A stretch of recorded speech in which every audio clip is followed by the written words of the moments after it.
What's going on, guys? Welcome back to the channel. Today is something super quick, super easy, and I know that some of you guys live in a colder climate, and the Altis has a BMS that's on the safer side versus what we're used to on most BMSs. So they want to preserve the battery for as long as possible and be as optimal as possible for you guys. So for those of you that do not live in warm climates, the battery will warm up as you ride, right? It can go up 10 to 15 to even 20 degrees depending on the situation. Now, if you're in a very cold climate, it's gonna take a lot longer for it to get there. So Altis has come up with a solution to send out a module that you can go ahead and plug in and update the battery so it's at 10 degrees Celsius, which is 50 degrees Fahrenheit, versus the 78 degrees Fahrenheit or 25 degrees Celsius. So I'm not gonna give you any other tips, tricks, or anything like that. Let's just get right into the video and show you how to do this. All right, you have your Greenway module. You're gonna see here it has a couple dip switches. Make sure that those are down just in case somebody that has forwarded this to you sent it to you and it maybe adjusted that or changed that. They shouldn't have. So make sure that those are down, these right here. Then on the back side, you'll notice that there's a couple of different plugs. The one that they made is actually glued in place. So if you have any questions whatsoever and it does come out for some reason, maybe in shipping or it's been used a few times, definitely reach out. You can see that there's an H and an L, which relates to this. So this one is green and is 3L, and this is 4H.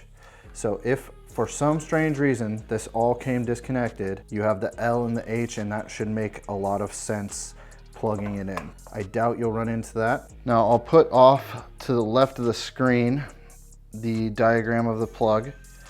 You'll put the 4H on the left side. You want to put this up here so it's not going to fall. 4H on the left side. Do not put it in any other port. And the 3L, I'm going to put it on the right. There you go. And that's in there. And you will not see any lights on this until we plug the USB side right like that in there. You'll hear a noise on your computer and you'll see it light up. Now, once you're all plugged in, let's move over to the computer. All right, before we get started, I want you to notate two quick things. The screen, I will do an overlay right in the same exact area. And then I will also point out over there is the Greenway battery update module. And to remind you to double check, the 4H is on the left pin, the 3L is on the right pin. Now your file will get sent to you. You're gonna go ahead and click download, go into your downloads, open the downloads folder, not the actual Sigma update folder. And then you're gonna right click on it and go down to extract all. Once it's extracted, double check one thing, make sure it does not have this zipper across here. You want it to look like this, because if you try to do it with the file zipped, it will not let you do the update. So let's go ahead and open up the folder, go in here, and one more time, and either open up the PDF or the Word file. And this will give you all the instructions that I'm about to give to you. Since I know a lot of people are more learning by watching, that's why we made this video. So you're gonna go into the driver file. You're going to double click on the Microsoft. You're gonna click yes. It's gonna extract the files and it'll do one of two things.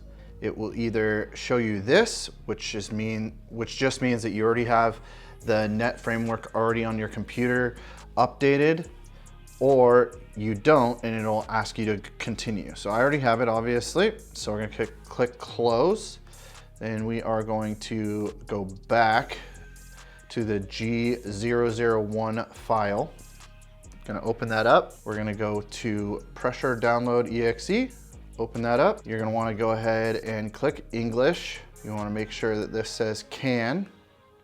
And you're gonna wanna watch the right side of the screen, watch the Greenway. The lights will change.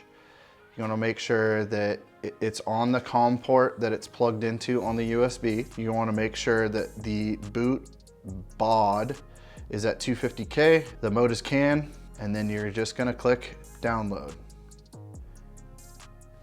And very quickly it'll run through this. It takes no time whatsoever. And once it's done, while it's doing this, do not unplug anything, do not move anything.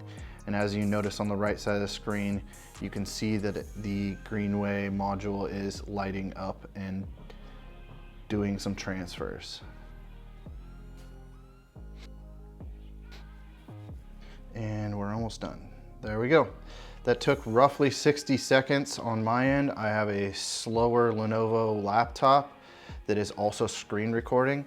When I did it last time, it took probably about 30 seconds. So download successful. You can go ahead and just close this out, and then you can go ahead and disconnect.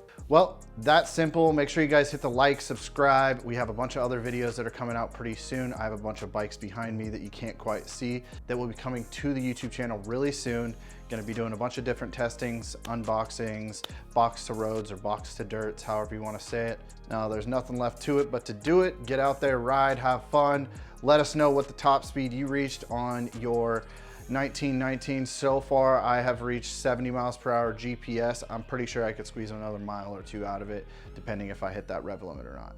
If you have a MX, you're probably looking at around 57 to 58 miles per hour. So it is a big difference because the wheel size and the sprocket size difference. We will have a bunch of new parts coming for the Sigma, so watch the website. If you have any other questions, drop them in the comments down below. And if you're ever in the area, come and ride with us. Have a good one. Peace.